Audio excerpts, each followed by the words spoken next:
Hey horror fans, welcome back to Room 237, coming at you with another 80s slasher film. I know, doing a lot of them, but I got a ton of them. And this time I'm doing 1984's Splatter University, which is a great title. Now, this was released in 1983, although it was finished in 1981. Originally it was only 65 minutes, which is not a feature length.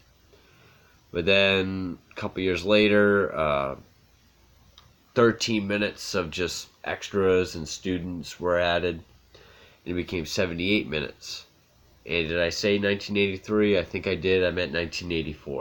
1984. Directed by Richard W. Haynes.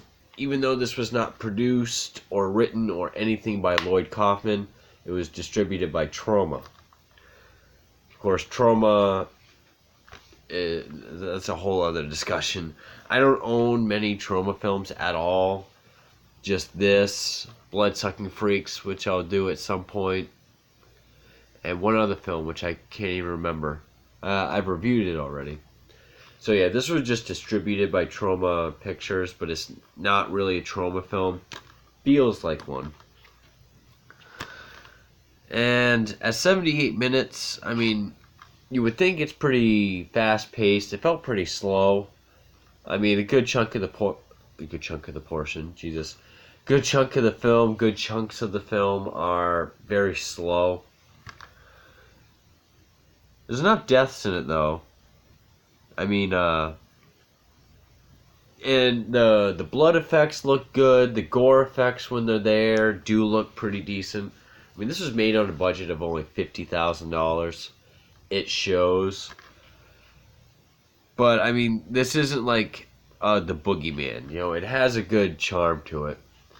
I like that font, too.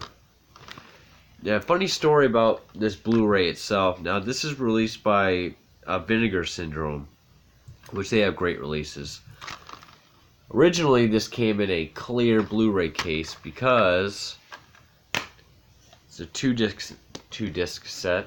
It comes with a reversible cover artwork. That's the original cover.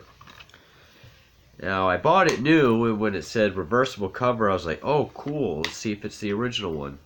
And as I'm tearing the plastic, I'm like, plastic seems kind of tough.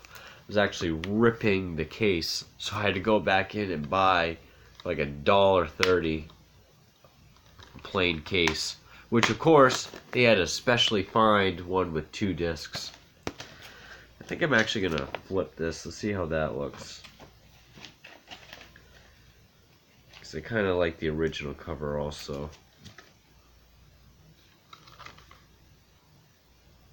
I actually like that better. I'm actually gonna keep that. Earn a higher degree in terror.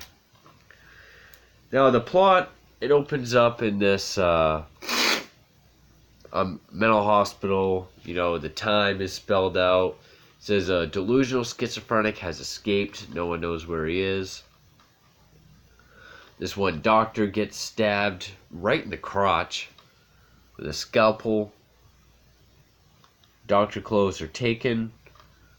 Then he goes to this Catholic college, kills a teacher, and then we get opening credits, decent music. I mean, it has sort of like an upbeat, sort of old rock and roll soundtrack, kind of like a Saved by the Bell kind of soundtrack. But then it has like this really ominous sort of slasher film music, which I think is really awesome.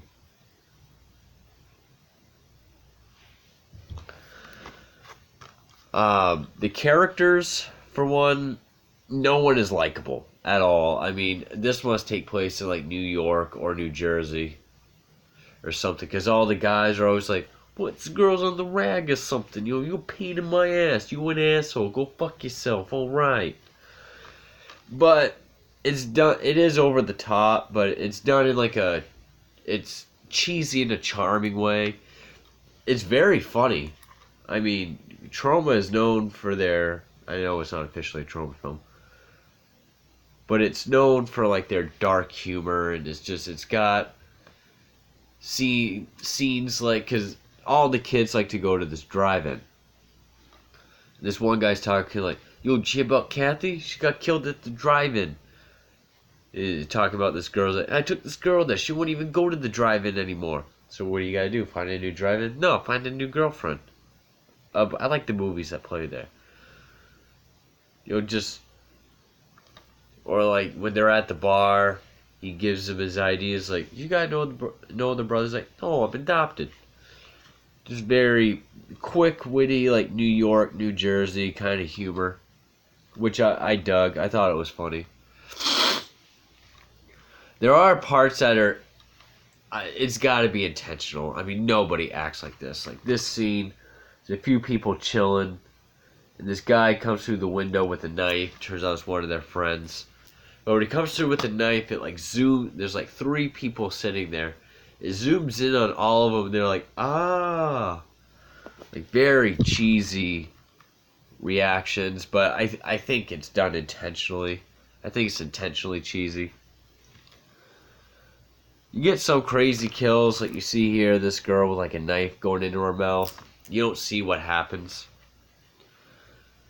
The only likable characters, I mean, you have the main character who's a teacher who tries really hard, but the students just don't respect her, and you kind of feel bad for her. She starts dating this other teacher who was sort of dating the teacher that got killed in the beginning. The only other likable character was like this one girl who gets pregnant, and she's at the drive-in with her boyfriend. Boyfriend gets out of the car because he thinks one of his buddies is watching him. She gets killed. And literally, it's this funny scene. Her throat is slit in the front seat. Her boyfriend gets in the back, so you can see her, you can see him. You're just like, "What, you're not going to come back here? You're not going to come in the back seat? Fine. You're just going to be mad at me? That's fine. Don't need you. I'll just watch the movie." Fade to black, scene ends. Like, it doesn't even show him finding her. But then, of course, everyone's finding out that she's dead. This movie is known for its twist, like who the killer is. It's not a sleepaway camp twist at all. I mean,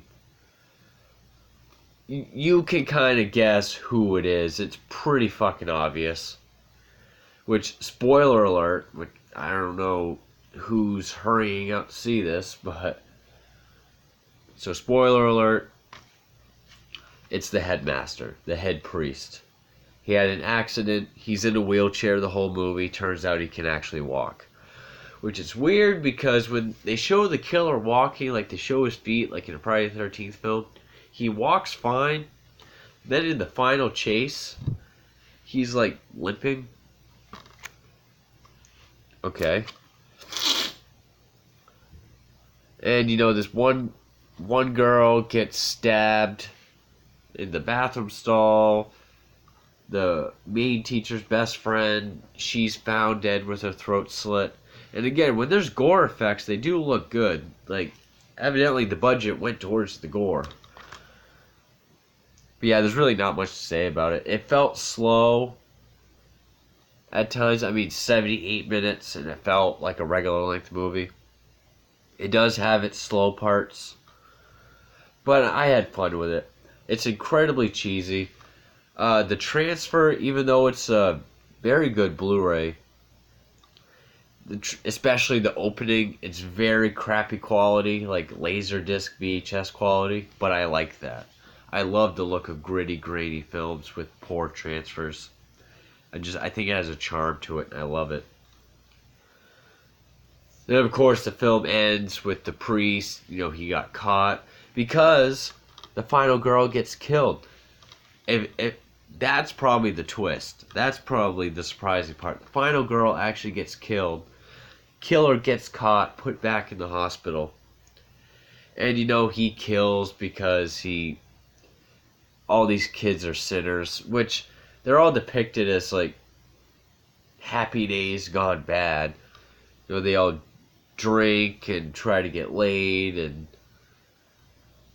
just a bunch of bad kids. Splatter University, you know, it's known for being really shitty and, you know, bad quality, especially this cover, which I actually like that cover, so. It got terrible reviews, but I think it's intentionally bad. I think it's intentionally cheesy and corny. I had fun with it. I thought the dialogue was funny. The acting was over the top, but in like a fun, cheesy way. Like it's meant to be over the top.